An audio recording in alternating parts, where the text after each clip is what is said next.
नमस्कार दोस्तों, आप लोग स्वस्थ रहें। अभी आप जो आपके मन में गुब्बार फूट रहे हैं कि हमारी बहाली कब होगी, कैसे होगी, बहुत तरह के सवाल आ रहे होंगे।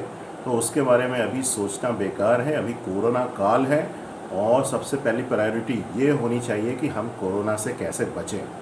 घर में रहें, दवाइयाँ खाएं, जो भी सरकार ने दवाइयाँ जो आपको निर्देशित की गई हैं वो दवाइयाँ खाएं और घर में स्टे रहें। जान रहेगी तभी तो बहालियाँ होंगी।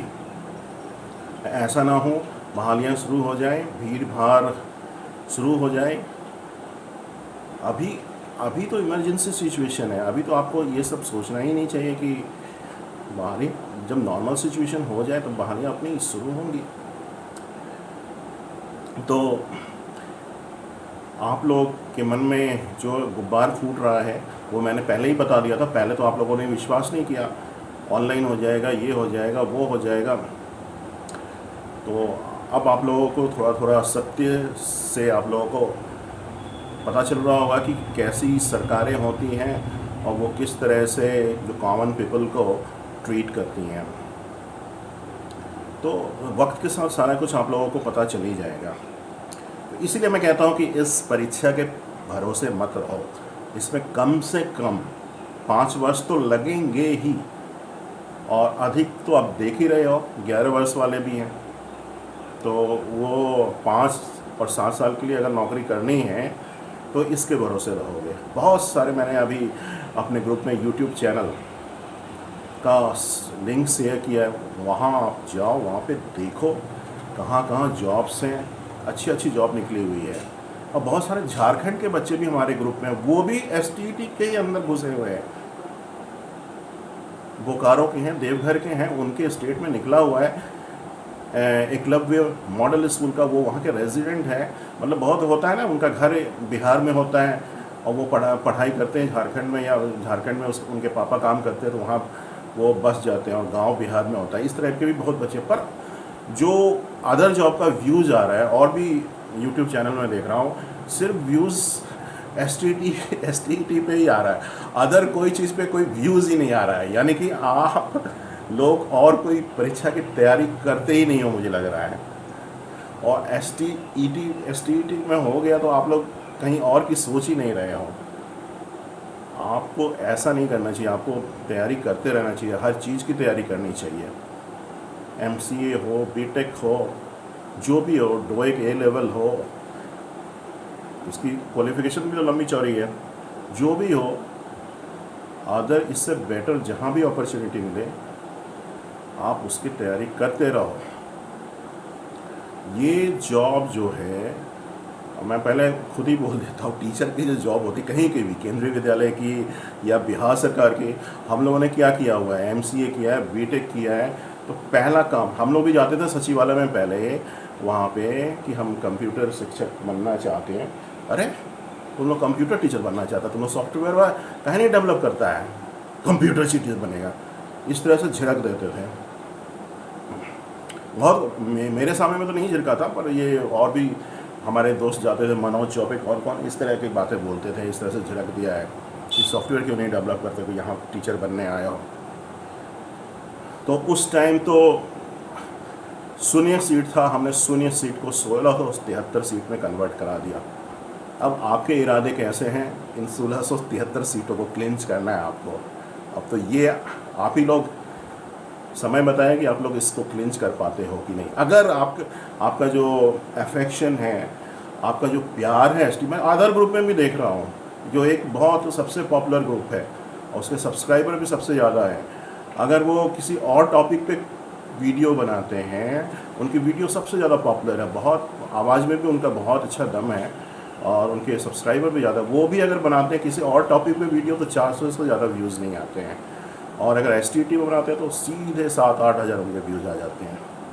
तो आप लोग का जो आकर्षण है एसटीईटी के प्रति, पता नहीं क्या आकर्षण है। तो यही है, एसटीईटी में आपको लंबा इंतज़ार करना पड़ेगा। आप इंतज़ार करो या फिर अपने में दम करो, इसकी बहाली जितनी जल्दी हो सके एफर्ट्स लगाओ। हमें तो 5 वर्ष लग गए थे। हम लोगों ने 2011 में STT परीक्षा होना था, वो जाके हुआ था 12 में, रिजल्ट निकलते निकलते 13 हो गया। और फिर इसकी 13 में 3-4 सीटें थी शायद, बहुत कम सीटें थी। उसमें भी जिनकी डिग्रियां फर्जी थी उनके नंबर अच्छे थे, और वो जो फर्जी डिग्री होल्डर है उसके पीछे मैं अभी भी लड़ रहा हूँ। ऐसा नहीं है कि मैंने उनको छोड़ दिया है, उनके पीछे मैं पड़ा हुआ हूँ। उन पर कार्रवाई भी होने की संभावना है। DM तक तो मामला चला गया है, पटना का ही मामला है, अब देखो क्या होता है। तो क्योंकि उनकी डिग्रियां AICT से अप्रूव नहीं है, और जिनकी डिग्रियां AICT से अप्रूव नहीं है उनके नंबर तो देखो 90+। उनको सबसे पहले नौकरी मिली और हमें बाद में, क्योंकि हमारी डिग्रियां सही हैं, सारा कुछ सही है, और जो फर्जी हैं उनको नौकरी सबसे पहले। तो ये तो मैं तो जब तक ज़िंदा रहूँगा मैं लड़ाई तो लड़ते ही रहूँगा। क्योंकि 1-2 साल की हमारी सैलरी गई। अगर 13 में मैं 3rd रैंक करता, अगर इन्होंने STT में मार्क्स भी किया रहता तो सबसे पहले मेरा होता। एकेडमिक में किया, और एकेडमिक में भी इन्होंने जो फर्जी हैं उनका सबसे पहले कर दिया, और बाकी लोग जो जिनकी डिग्री सही थी, मैं डिग्री क्या सही रहेगी, मैक्सिमम तो सब सिक्किम, मणिपाल, फलाना ठिकाना कहाँ से डिग्री ला के सब जॉब कर रहे हैं। बाप रे बाप, किसी ने 10 साल में MCA किया है, मैं 11 की बात बता रहा हूँ, किसी ने 12 साल में किया है, 7 साल में किया है। कोई भी एक जो होता है, बहुत कम जो सही से MCA डिग्री भी होल्ड किया होता है, ऐसे लड़के भी बहुत कम थे। तो मैं तो फंस गया ना। मेरा NBS में 2005 में ही कुछ कारणों से नहीं हो पाया। मैंने हिंदी ले लिया था, अगर मैं इंग्लिश लैंग्वेज लेता उस टाइम मेरे जितने भी फ्रेंड्स थे सबका उसमें करीबन 90% लोगों का हो गया था। मैं और जयकांत सर थे, ये 2 आदमी हम लोग, और 1-2 आदमी बच गए थे। और जयकांत सर जिन्होंने KVS निकाला हुआ था, KVS is the toughest exam, उसको निकालना यानी कि हमारा टारगेट तो वही रहता। KVS, एक मेरा दोस्त था मनीष, उसने भी KVS निकाला था। और मैं सैनिक स्कूल का भी एग्ज़ाम देने जाता था। मैं जामनगर गया था, मैं गैंगटॉक गया था, मैं बहुत जगह गया था। और मेरा दोस्त था मनीष को मैंने बताया कि अरे अपने स्टेट में निकला हुआ गोपालगंज में सैनिक स्कूल के वैकेंसी आई हुई TGT कंप्यूटर साइंस की, चलो वहाँ जाके एग्ज़ाम देते हैं। तो हम दोनों गए वहाँ पे, और मनीष मुझसे, वो तैयारी करता था, वो ट्यूशन वगैरह पढ़ा, उसकी तैयारी मुझसे बैठते थी। तो मनीष का हो गया, बताया मैंने, उसका हो गया, और मेरा नहीं हुआ। और उसका हो गया तो उसकी शादी भी तुरंत हो गई। तो वो अभी सैनिक स्कूल में PGT कंप्यूटर बन गया है और अच्छा खासा सैलरी उठा रहा है। तो इस तरह से हम लोग कोई भी अपॉर्चुनिटी छोड़ते नहीं थे। सैनिक स्कूल में जामनगर तक गया हूँ, गुजरात जामनगर गया हूँ, साउथ में विजयनगरम गया हूँ। मैं कोई भी अपॉर्चुनिटी नहीं छोड़ता जब तक बेरोज़गार था, जहाँ जो मौका मिले। और पहले हम लोगों ने नवोदय विद्यालय में, हम थे, ऋषि रमन सर थे, हम लोग पढ़ाते थे। और मैं कोई अच्छा नहीं पढ़ाता था, बड़ा बच्चे मुझे ट्रॉल करते थे उस टाइम, क्योंकि नया गया था। मुझे मतलब उतनी अच्छी तरह, फिर धीरे धीरे एक्सपीरियंस होता है, फिर आदमी परिपक्व होता है। तो उस टाइम हम बहुत कम एज के थे, आज से 10-15 साल पहले की बता रहे हैं। तो ऐसे दिल्ली में भी गया था, वहाँ भी मैं शुरू में गया था, एकदम 28-29 साल का था, और इतना बड़ा स्कूल, लक्ष्मण पब्लिक स्कूल, इतना रेनाउंड स्कूल वहाँ पे। पर वही है कि धीरे धीरे फिर मैंने टीचिंग स्किल डेवलप किया, धीरे धीरे फिर क्लास कंट्रोल हुआ, तो फिर धीरे धीरे सब कुछ ठीक हो गया। उसके बाद जयकांत सर के साथ आर्मी पब्लिक स्कूल में 1 साल था, तो उस टाइम तक मेरा सब कुछ, मैं कॉन्फिडेंस में आ गया था ठीक ठाक से। वहाँ 1 साल मैंने काम किया, पर यही था कि कॉन्ट्रैक्ट वाले जॉब में कुछ सिक्योरिटी नहीं रहती थी। जब तक प्रिंसिपल खुश है, आपकी नौकरी बची हुई है। जहाँ प्रिंसिपल को गुस्सा आया, आपकी नौकरी गई। ये बहुत बड़ी दिक्कत थी। तो मैं उस वक्त आर्मी पब्लिक स्कूल में काम कर रहा था, तो पापा ने फ़ोन किया है कि ऐसे STT की परीक्षाएं होने वाली हैं, उसमें कंप्यूटर विषय भी है। तो वहाँ मैं गया, जल्दी मैंने फॉर्म अप्लाई किया, और चलो एक परीक्षा दे देते हैं। परीक्षा दिया तो प्रश्न तो इतने हल्के प्रश्न थे इतने हल्के प्रश्न थे। मैंने एग्ज़ाम दिया तो मैं समझ गया मेरा होना तो इसमें तय है। मेन जो था क्वेश्चन, जो 50 मार्क्स के जीके वगैरह के क्वेश्चन रहते, जीके मैथ्स के क्वेश्चन रहते, तो बस उसको थोड़ा बेहतर से करना है। उसको किया तो कॉन्फिडेंस तो था ही उसमें हो जाएगा। और उससे पहले आर्मी पब्लिक स्कूल का जो था वो भी आसानी होता है, वो भी निकला था। केवीएस का तो निकल नहीं पाया, एनवीएस में थोड़ा सा के लिए बच गए। और यहाँ बिहार सरकार की नौकरी में सुकून बहुत है, बहुत सुकून है।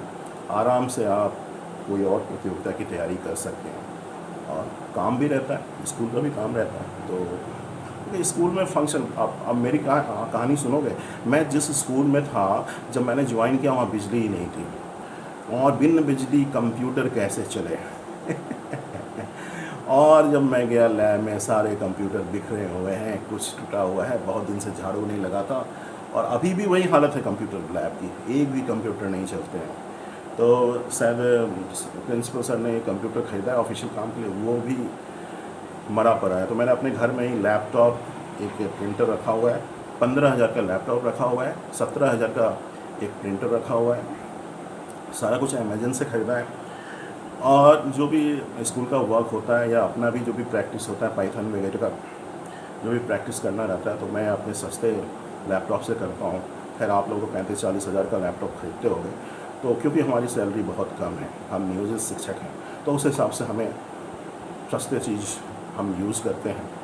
और मेरी बाइक भी चोरी हो गई थी, तो मैंने अभी सेकेंड हैंड बाइक ही मैं चला रहा हूँ, झटके खा रहा हूँ, पता नहीं कब सैलरी मिलेगी।